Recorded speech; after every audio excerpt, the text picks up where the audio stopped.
Why is it that in the Old Testament, you do not find the Trinity mentioned or inferred? Oh, Mojab, making them silly claims again. So according to Bro, the Old Testament doesn't mention or infer the Trinity.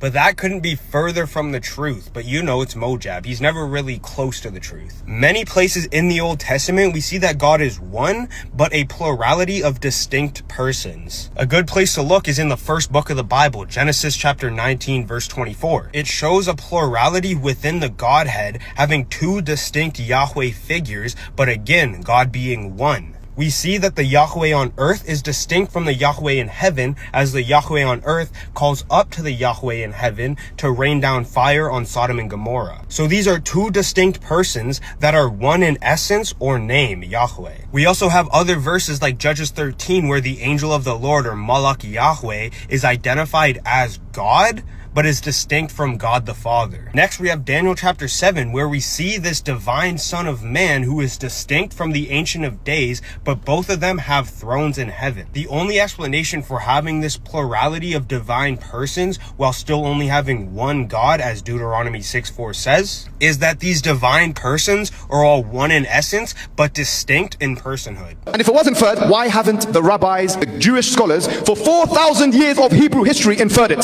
That's question one. Here we go again with another falsehood. Many rabbis for the past 4,000 years have actually interpreted the Tanakh as showing that there is a plurality of persons within the Godhead. In this rabbinical source, Tenedeve Eliyahu, the Messiah is actually ascribed divinity. At the end of chapter 2, it says that during the coming of the Messiah, the world will say, "Has God come to destroy the world?" And then it gets even better because these rabbis then ascribe distinct personhood to the Holy Spirit. They say that the Holy Spirit will reply to the people that think that God is coming to destroy the world. The King of Kings, blessed be he, is coming only to join in a feast with his children. He will say to them, "I have come to be sovereign." So according to the lore of the school of Elijah, the Messiah will be sovereign and divine, but distinct from the Father. And the Holy Spirit is also distinct from the Messiah